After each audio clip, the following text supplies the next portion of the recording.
It's 10 p.m. Do you know where your children are?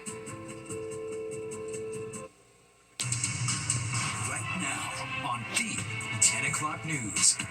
The boiling temperatures are back. Another heat wave is in the forecast, along with wildfire smoke blowing into the tri-state. And President Trump places Washington, D.C.'s police department under federal control. Reaction coming in tonight, including from D.C.'s mayor. But first, progress in Patterson. Crews isolate the leak in the days-long water main break, and water pressure begins to rise. Welcome to the 10 o'clock news. I'm Natasha Verma. And I'm Steve Lacey. Despite this news, a boil water advisory remains in effect. Large water tanks arrive tonight to provide additional relief to the tens of thousands of people impacted. This is a live look from Skyfox over the scene of the water main break, where crews are still working around the clock. Fox 9's Duarte Geraldino is live in Patterson with an update on repairs. Duarte? Hey there, Natasha. The great news is, as I speak, water is starting to slowly make its way back into the system. But the mayor says if you plan to drink it, wash with it, or anything that where it can touch you, use bottled water. Look at this video of crews trying to find this leak. Early today, they managed to actually isolate the leak. The Passaic Valley Water Commission says crews isolated that leak. It was in a 30-inch main, which is 140 years old, near Hinchcliffe Stadium. Pressure, again, is starting to rise in parts of Patterson and Prospect Park, but the water's still not safe to drink. I cannot stress that enough. So people have to boil it if they want to drink it for at least 1 minute before using it, or rely on that bottled water. Now, more than 185,000 people were affected since Friday. Homes, schools, businesses, all of it disrupted. Tomorrow at noon, bottled water is going to be handed out at North 8th and Oxford Streets in Patterson. And there's also a comfort station at John F. Kennedy High School that's going to be open from about 8 a.m. to 8 p.m. There you'll be able to get potable toilets and showers. Now, I spoke with a woman who has a 1-year-old child. She says this has been exceptionally hard for her, and she's worried about the child's health. We caught up with her as she carried a couple of empty gallons, hoping to get water for her family. Fortunately, this is all I have. I've been going through it since Friday, and I have a 1 year old. What's been the worst part of this whole process for you? The worst part is the bathroom and having a 1 year old at home. You know, you have to wash everything, the bottles and the shower. They like to, you know, it's hot. So they like to be like shower. Now, just because there's water flowing in the system, officials say they still want people to save water, fix leaks, take short showers, and report anyone using hydrants without any permission. Now, even with the leak fixed, the boil water advisory is still in place until the water can be tested. Now, that process, well, it can take 1 to 2 days. Once again, a major breakthrough here in Patterson. The leak has been found and plugged, but we still need several more days to test the water so that it can be safe. In Patterson, Duarte Geraldino, Fox 5 News. Natasha, Steve? All right, very well. Good news, at least there. All right, thanks, Geraldine. All right, another second heat wave in the forecast. From the beach to the pool, people already looking for ways to keep cool. Meteorologist Audrey Puente is here with that forecast. Perfect week for beach weather. It really is. Natasha, good evening to you and Steve. We do have an air quality alert for the tri-state area, at least the area is shaded in gray here, until 11 p.m. tonight.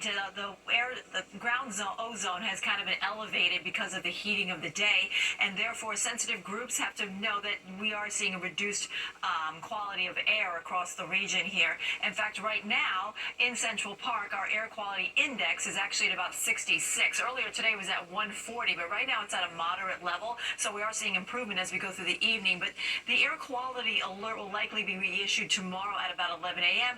as we do anticipate levels to be at 100 or greater, and that's usually the trigger for the National Weather Service to issue an alert. But for right now, it's for until 11 p.m. Tonight, we do see clear skies out there. Temperatures are pretty comfortable, too. We're at 76 in Central Park, 77 at LaGuardia, and 72 over towards Atlantic City. We're dry on the radar. We'll stay that way for the rest of the evening. We have high pressure and control, and that's keeping things pretty quiet across our region and, in fact, much of the Northeast. So overnight, we're expecting mostly clear skies, and tomorrow we'll start out with plenty of sunshine. Look at the temperature at 11 a.m. We're already going to be at 83 degrees, so that can tell us that we're in store for another very warm, borderline hot day across the region for tomorrow. By the middle part of the week, we do expect showers and the possibility of cause some thunderstorms. That will linger also into Thursday. The good news is all of that wet weather will be out of here just in time for the upcoming weekend. I'll have all the details coming up. All right. Audrey, thanks so much. A 3-alarm fire ripped through a home in Clark Township, New Jersey this afternoon. Video from Sky Fox shows the flames going through the roof of the single-story home. The fire started around 3:45 this afternoon, and firefighters were able to get it under control just after 5. A post on the township's Instagram page says a police officer who assisted in responding to the fire is recovering from smoke inhalation. MTA police looking for the person who shot a 17-year-old boy on the B platform of the LIRR's Lynbrook station. Police say this is a picture of the suspect. It happened Saturday at around 8 o'clock in the evening. The victim was shot in the stomach and we're told is in stable condition.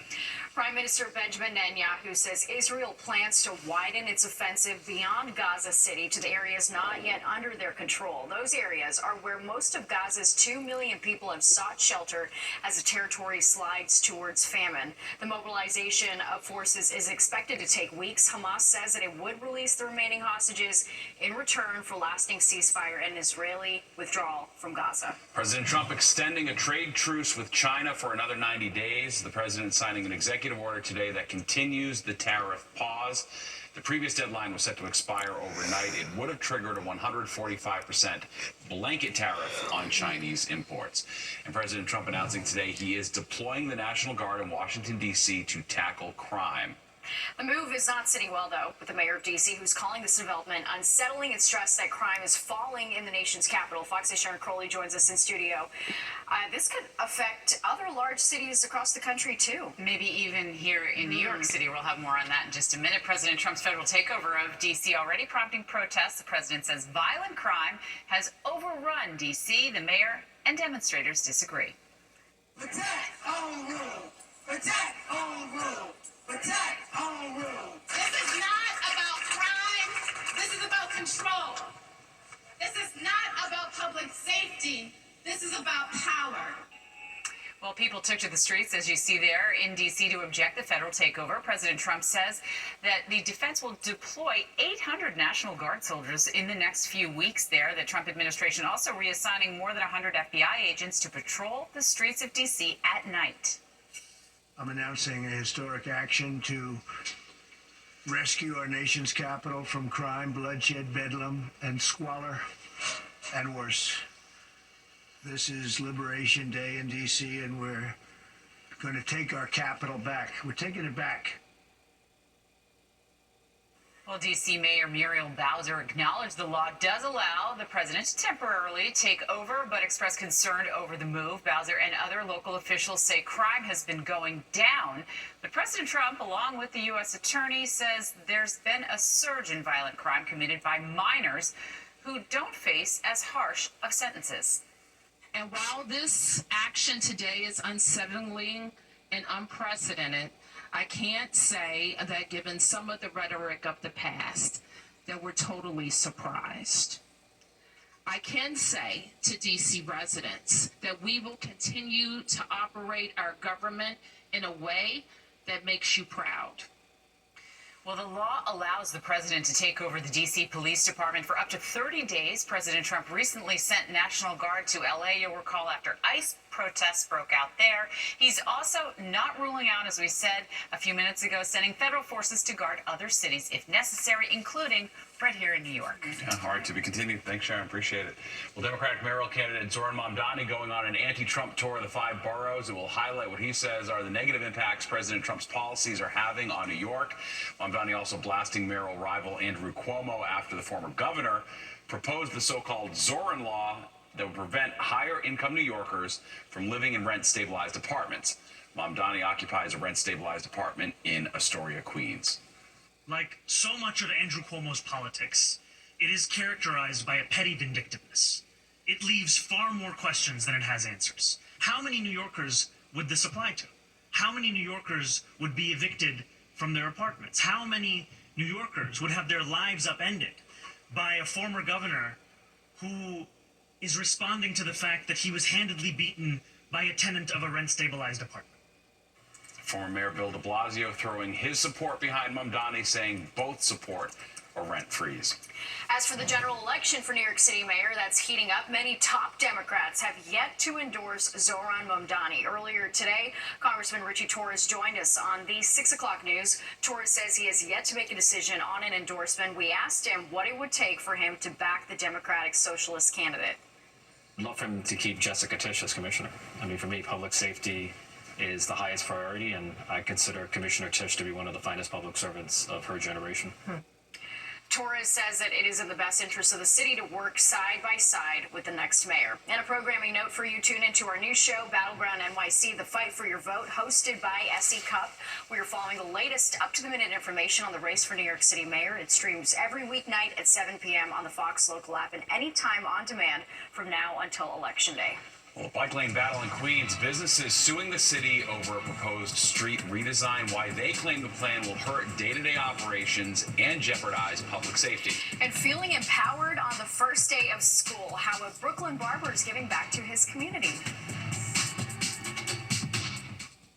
Roadblock for a protected bike lane in Astoria. More than a dozen businesses file a lawsuit against the city in a last-ditch effort to stop its construction. Fox 5's Linda Schmidt shows us why business owners are concerned about the change. So this is going to be the bike lane right here. This is where the white paint is. And then this is where the parking? This is an 8-foot bike lane. You have a 3-foot buffer, and then you have an 8-foot parking lane. But Joe Mirabella, the president of the 31st Street Small Business Association, says the city's plan to install a protected bike lane is ill-conceived. It will stretch about 1 mile on 31st Street in Astoria, Queens, from Newtown Avenue to 36th Avenue. You're going to have trucks triple parking in the street. So far, 19 businesses are part of a lawsuit filed against the City Department of Transportation. A judge has now issued an injunction blocking the DOT from moving forward with the bike lane, and a hearing is scheduled for next week. The businesses say the city's plan will prevent trucks from making deliveries and make it unsafe for pedestrians. The owner of the King Souvlaki food truck needs curbside parking for customers, but says he will lose it with a bike lane. He did not want to talk on camera. Hopefully, we have a judge that is favorable and will listen to our concerns. The city DOT says it stands firmly behind the bike lane project and will defend it in court. Quote, this redesign of 31st Street, a corridor with a high number of serious and fatal crashes, addresses critical safety needs by better organizing traffic and improving visibility, all while keeping vehicles moving. In Astoria, Queens, Linda Schmidt, Fox 5 News. Well, tonight we've learned a second person has died in that explosion at a U.S. steel plant near Pittsburgh. The deadly blast happened just before 11 o'clock this morning. Besides the 2 dead, at least 10 people were sent to the hospital. Crews are still on site and Claritin searching through the rubble. Our hearts go out to our employees. Safety is our #1 priority every day, every shift. 365. So obviously this is a tragedy that we want to understand. We're under the investigation, and we will continue to work not only with the folks behind me, but the families of those that have been affected. The company says the site is secure tonight, but this is not the first incident at the plant. A maintenance worker was killed in an explosion back in September of 2009. Then in July of 2010, another explosion injured 14 employees and 6 contractors. The city health department says there are now 90 confirmed cases of Legionnaire's disease from an outbreak in central Harlem. 3 people have died and 17 are currently hospitalized. The city says that they're continuing to monitor the cooling towers that have been tested and treated and will let buildings know if additional action is needed. Several water rescues on Long Island Sound last night. Suffolk County Police and the Smithtown Harbor Master say they helped bring 3 men safely back to shore at Kings Park Bluff after a double kayak started taking on water and got partially submerged. Right after that, they got calls for help and rescued 2 more swimmers and a jet skier who got caught in a riptide. Well, some neighbors and businesses on the Upper East Side are not happy that a private school will have exclusive access to a busy street. Starting next month, students at the Birch Wathen Lennox School on East 77th Street between 2nd and 3rd Avenues will be able to play in the street from 11 a.m.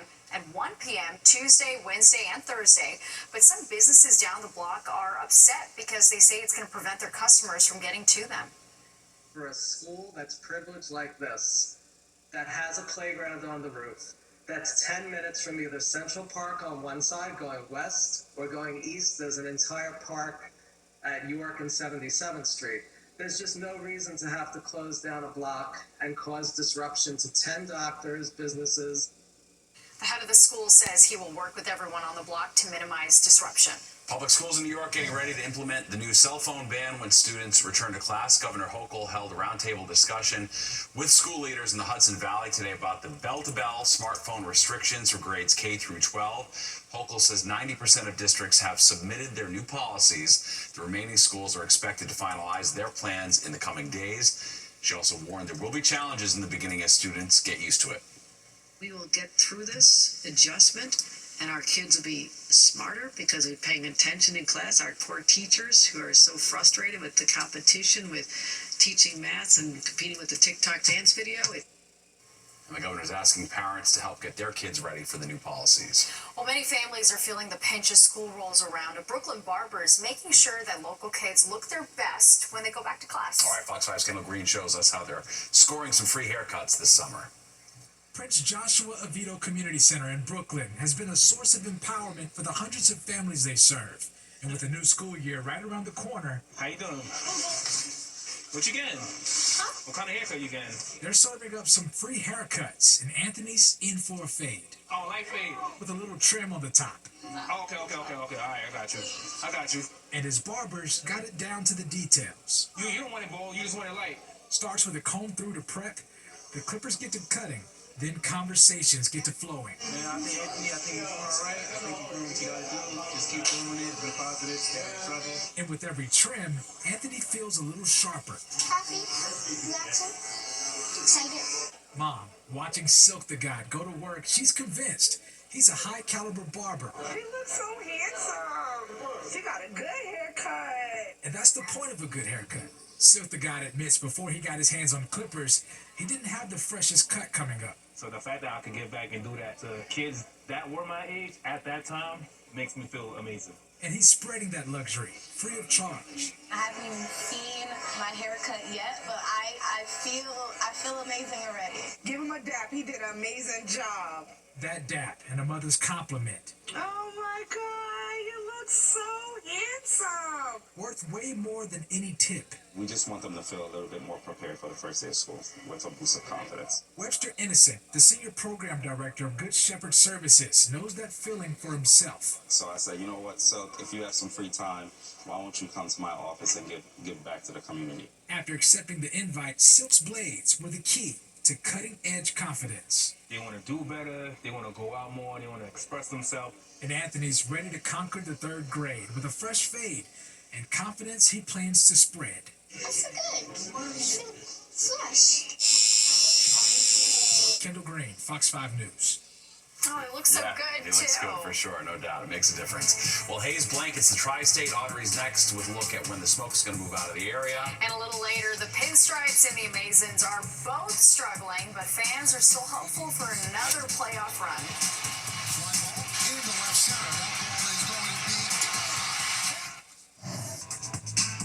The Fox 5 exclusive, another case of alleged abuse being investigated at the Anderson Center for Autism. Tonight, a family with a loved one at the facility is expressing their concern. Welcome back to the 10 o'clock news. I'm Steve Lacey. And I'm Natasha Verma. Authorities have arrested a staff member from the center in Dutchess County. And as we've reported, this is not the first incident of alleged abuse. Fox 8's Stephanie Bertini has more.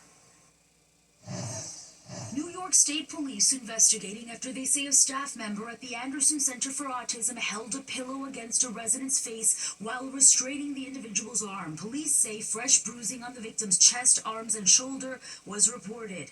22-year-old Dejanay S. Edwards of Poughkeepsie was arrested just days ago. It could happen to anybody. Shalini Babar's son is living with autism. She and her family have been dealing with the aftermath of the abuse he experienced at Anderson as a teenager.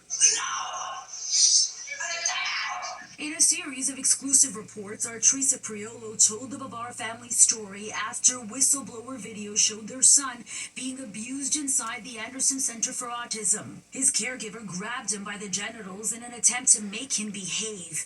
That caregiver, Garnett Collins, sentenced to prison for 1 to 3 years. This mother says it's not enough. His autism symptoms got exacerbated by PTSD and trauma and abuse and reliving the abuse.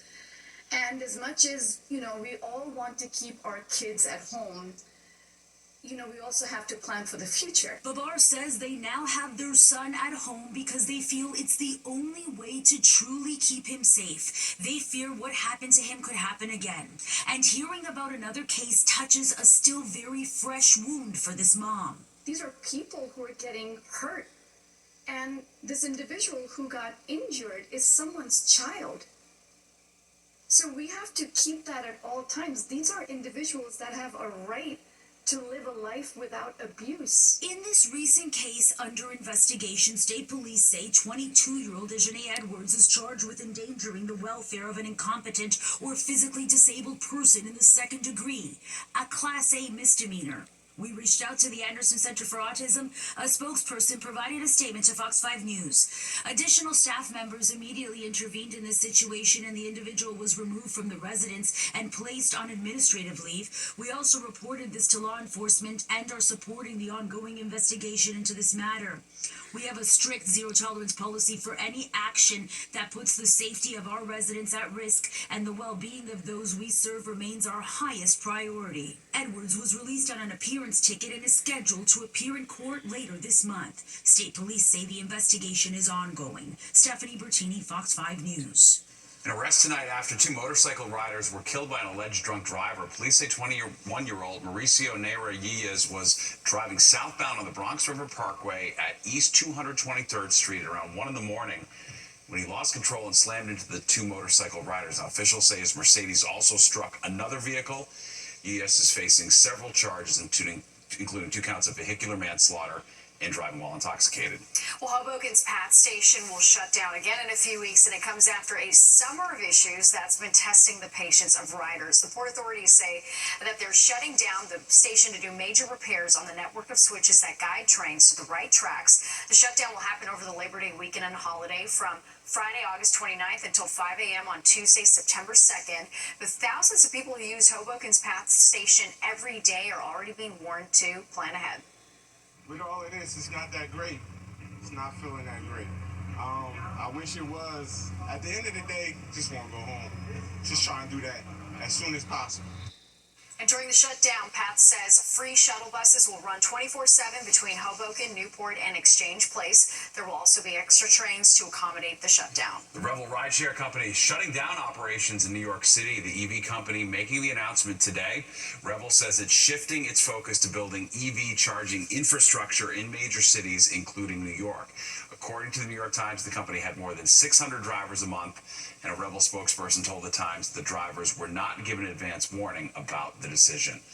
Whether you like it or not, artificial intelligence is becoming a part of our lives. And instead of fighting the new tech, a Long Island school is using it to teach a valuable lesson. Fox 5's Jody Goldberg takes us inside the classroom.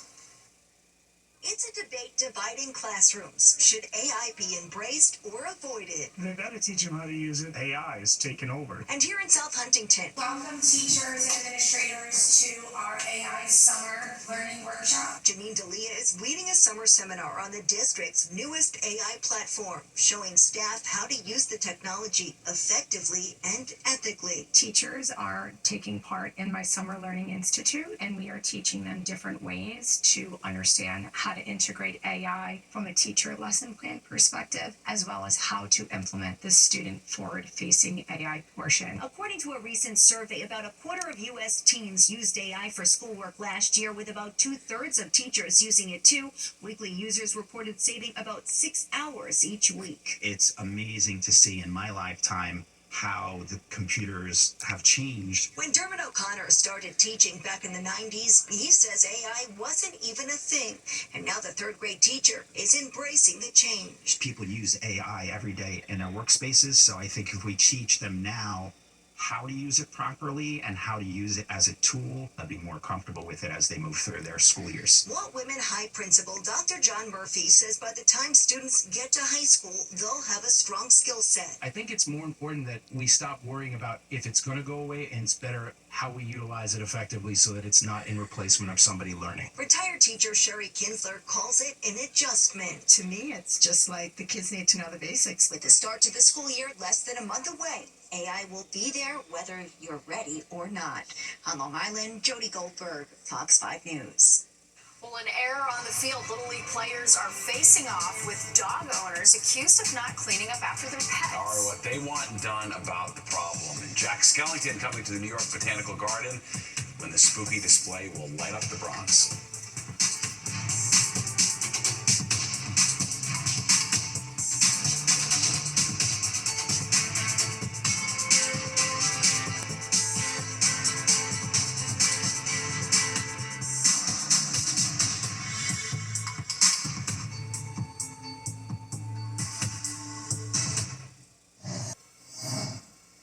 Bushwick Little League field is soiled and pet owners are being blamed. That's right. Those who use the lawn for sport say people are not picking up after their dogs. Fox 5's Kendall Green takes us to Brooklyn. Between kids and their soccer drills and friends playing catch, Kevin Flores fits right in, like a glove. But he's noticed what almost everyone else at the park can't seem to miss. My cousin and I were playing catch with the baseball and the gloves, and there happened to be an owner with a dog, and she just let the dog poop and didn't clean it up. So when I threw him a fly ball, he was a bit distracted with a difficult dodge. Step in and poop? Yeah. And ground balls aren't exactly safe either. Sometimes it could roll out into the poop, and it could damage the ball as well. That damage goes beyond the diamond and into the grass, where Yanni's daughters play soccer. We complain about the dog all the time because they pee and poo everywhere. Hey, play it back. Restart it. Even Fernando says it's a problem that makes coaching difficult. Sometimes the kids step on there and they be like, I want to go home, and they don't want to practice anymore. And he's tried talking with the pet parents across the field, pointing out the obvious sign hovering overhead. But they don't understand. Sometimes they be like, it's a huge park, we're over here, and they be like, we're over there, but sometimes they come over here. He hopes the Parks Department does something to clear up their paths. They always say that they're going to put a fine, but they don't do nothing about it. A spokesperson from the city's Parks Department says they're trying to prevent misuse of the park by closing the fields when they're not in use for permitted games. How long have you had Tilda? 6 years. Melissa brings Tilda at least once a week, and she does her part ensuring she leaves nothing behind. I try, yeah. But I get that some people might not be. But good dog parent or not, I like dogs, but they need their own space. Melissa, on the other hand, thinks a park schedule can help them all meet in the middle. Maybe the solution is times where like dogs are allowed during a certain time, like just like in other parks. Because I think people are still gonna do it no matter what. Kendall Green, Fox 5 News. I mean, it's pretty infuriating. So the dogs aren't allowed there, and people aren't cleaning up after them. Then the kids step in dog poop on the field. I mean, it seems like a kind of no-brainer there. Yeah. That's tough. I don't love that one. Well, the June swoon follows the Mets and Yankees in August. All right, everything going awry for Big Apple baseball. What it will take for the teams to get back into playoff action. And feeling the heat, Mother Nature reminding us all that it is still summer. Audrey's back with another look at a potential heat wave on the way.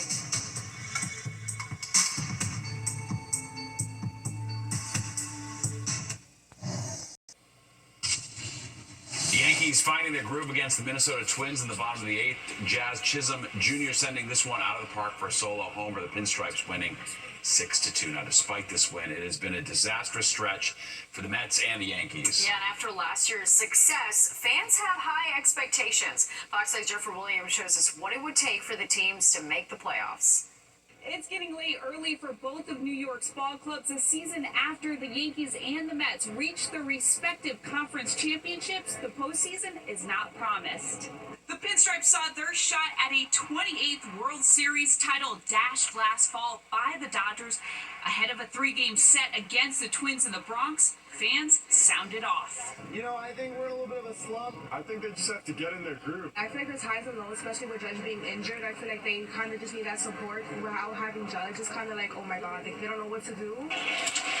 On Sunday, the Yankees lost their third straight series and have dropped from first to third place in the division. But, I think even a couple of weeks, I think we're going to start heating up again. And, I think by the time, World Series runs around, I think we're really going to make a comeback. Once they're in the playoffs and go into championships, the regular season's wiped away. I think if they can just get the ball rolling, they're making the World Series. I mean, it's the Yankees. They do this every July, every August. The Yankees come back. They get ready for the playoffs. It's every time. Let's go Yankees, bro. Let's go Yankees. As for the Mets bats, What is going on with this offense when you think about how stacked it is? Oh, yeah, they're not hitting. They are flat out not hitting. The quote-unquote Fab Four, Francisco Lindor, Juan Soto, Pete Alonso, and Brandon Nimmo are all hitting 205 and under. You look at Lindor, his on-base percentage is 220 in the last 30 days. the Mets have been swept in 2 straight series after they blew a 5-0 lead in Milwaukee for the team's 7th straight loss. They now trail the Phillies by a few games in the NL East. We got to get the job done. And we will. We'll turn it around. On Tuesday, the Mets kick off a 3-game set against the Braves, a team they've struggled against all year. In the Bronx, Jennifer Williams, Fox 5 News. Yeah, it's perfect weather for these games. But you just keep getting these disastrous performances People from are the certainly team. frustrated at this point, but there is time to turn it around. That's the good news. All right, let's go to Audrey now for a look at the forecast. We're in what sure looks like it's going to be a heat wave, Audrey. Well, for definitely, Steve. We've already hit 90 degrees for 2 straight days now at Newark and as well as over towards LaGuardia. At Central Park, we didn't get there today. We only got to 89, but tomorrow should mark a heat wave for the locations I just mentioned as they're expected to hit 90 tomorrow. 73 in Islip right now, 77 in Bridgeport. It's 76 currently in Central Park. We have 70 down the shore in Belmar, where it was a spectacular beach day. And off to the north, we also have 70 in Poughkeepsie with 60s in Monticello and Sussex. Same temperature range is being found throughout the Northeast as we're experiencing here in the tri-state area. Off to New England, we have readings in the upper 70s. Same thing up towards the capital district of Albany. Philly's at 77, and we have Atlantic City checking in at 72 degrees at this late hour. Okay, so we're dry on the radar. We've been that way all day long. We're going to be that way tonight and even into tomorrow. Wednesday, we'll start to see a few changes here on the map. Right now, we're under the influence of high pressure. It's anchored just towards our southeast, and a southwest wind flow is helping to bump up our temperatures to above average readings. It wasn't that humid today, so even though our high was at 89 in the city, 90 inland, it was quite comfortable, so to speak, because our dew points and humidity levels were at a comfortable level. Tomorrow it's going to be a touch higher, and you'll feel the difference definitely Wednesday and Thursday.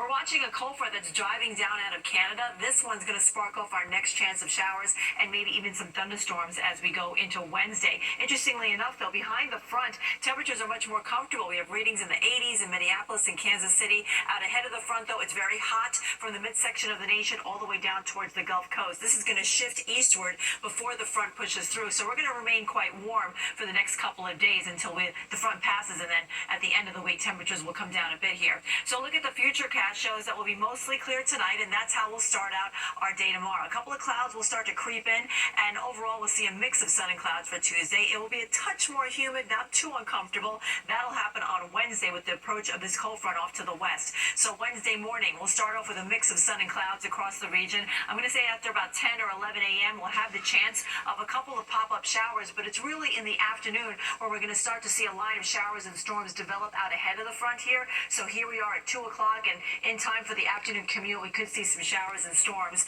rolling through the tri-state area. The line kind of moves to the east here, and it kind of fizzles out as it does so. So by 8 a.m., everything will kind of taper off. However, the front is going to stay hung up across our region, so on Thursday, it will be the trigger for us for a chance of a shower and maybe even a thunderstorm, too. Let's head out to the tropics. A lot of chatter happening here.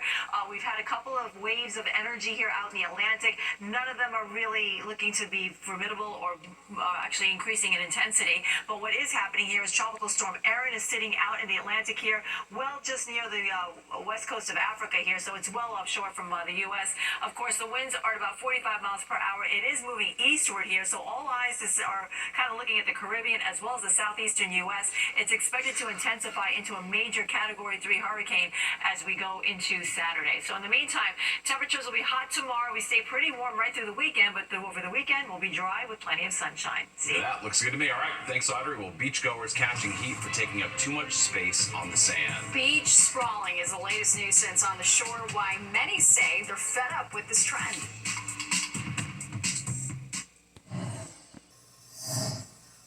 The Jonas Brothers reunited with Demi Lovato during their show at MetLife Stadium last night. The band starred in the 2008 Disney film Camp Rock alongside Lovato, who also dated Joe Jonas back in 2010. The group performed hit songs from Camp Rock, including This Is Me and Wouldn't Change a Thing.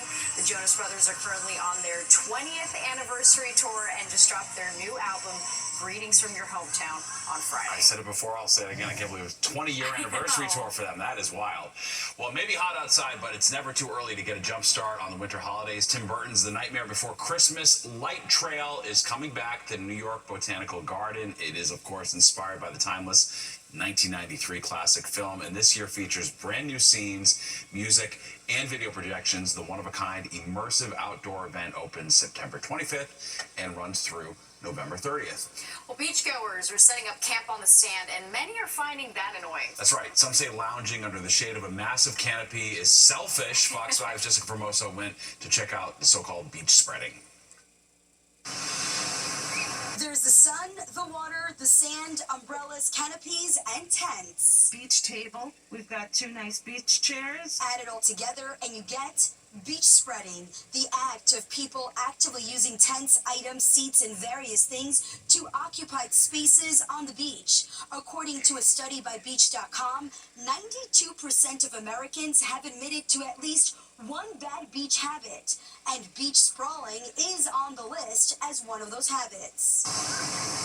In 2017, Jersey Shore beaches like Belmar, Seaside Heights, and Long Beach Island banned the use of tents or canopies on their beaches. The sign is clear at Belmar, but folks don't seem to care because our cameras caught many beachgoers under their canopies soaking up the sun. That would be a deal breaker for me. I love my canopy. On Long Island state beaches, tents and canopies are allowed as long as they are 10 by 10 or smaller in size. No one is allowed to bring anything bigger than that as the beaches are already too crowded.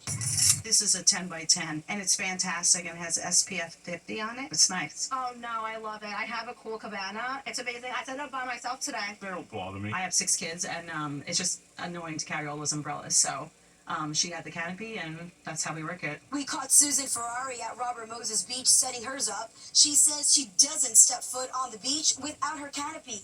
In fact, she believes umbrellas should be banned. In my opinion, the more cool cabanas, the better the ambiance. It may be about an ambiance for Susan, but there are folks that can't stand them. I don't like it if they blow. They can blow and hurt somebody. It's blocking the view. Do you find people who tell you, like, oh, why do you have to come to the beach with a canopy and a tent? Why can't you just come to the beach with an umbrella? I don't understand those people. Hate it or love it, they are here to stay, at least here on Long Island, where they are legal. At Robert Moses Beach, I'm Jessica Formoso, Fox 5 News. Yeah, we got one of the cool cabanas this summer. Oh, I love you're it. part of the problem, I love it. beach spreading. Yeah, I don't want to get sunburned. All right, true. more than 10 o'clock news straight ahead. We'll be right back.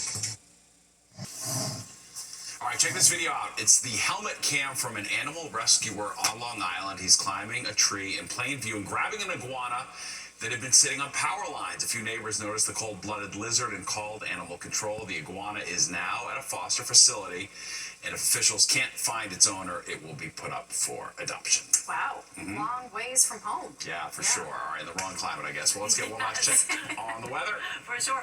Well, we have a mild climate tonight. We are expecting temperatures to drop into the 60s, some spots in the 50s to the north here. And then tomorrow, it's going to be another warm day. We're going to top it out at 90 in the city. We'll probably see higher numbers across interior New Jersey here. Great day to go to the beach tomorrow. Wave heights will be nice. The UV index will be at an 8, so wear your sunscreen. Looking like we're going to see some showers by Wednesday and Thursday, but then we clear it out just in time for the upcoming weekend. We'll have dry weather from Friday, Saturday through Sunday, and temperatures will be near 90 degrees by then. August 7th, Gonna love it. All right, thanks, Audrey. And don't go anywhere. Good night, New York, with Crystal Young and Ryan Christopher is next at 11, and you do not want to miss it. All right, that does it for us tonight. If you missed any part of the 10 o'clock news, you can always catch an encore on our free streaming app, Fox Local. Where you can stream our newscast anytime. Have a great night. We'll see you tomorrow.